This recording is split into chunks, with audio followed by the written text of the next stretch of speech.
Sir Paris, ano yung top 3 advice mo sa mga para maging worth yung buhay sa ibang bansa since nagtrabaho ka na rin sa ibang bansa? I can't think of 3, pero I can only think 2. Okay. Kasi first, ano yung purpose going there? Para saan? Para kanino?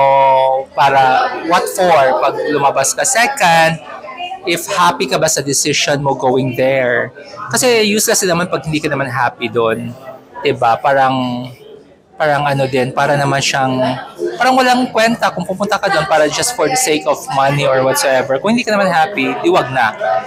Third is, ano yung mga financial goals mo kung meron man? Especially, usually pag mga pumupunta ng ibang bansa naman talaga is because kailangan ng, more finances, financial freedom and all.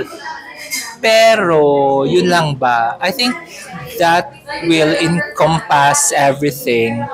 Pero yung first and second talaga, yun yung very important. So, if I'm gonna ask you, ano yung opinion mo sa kung halimbawa yung isang person ay pupunta na ibang bansa, tutuloy ba or just stay here in the Philippines working? Wala ko naman, depende sa need ng isang tao, depende sa situation. Pero kung hindi naman need talaga mapunta ng ibang bansa at wala ka naman masyadong kinagastusan dito, why not stay na lang dito sa Philippines compare going there? Although dollars doon, pero di ba sabi nga nila, ano yung greener pasture?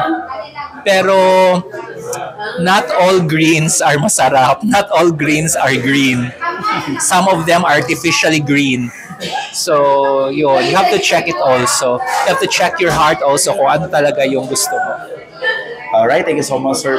Thank you so much. Bye.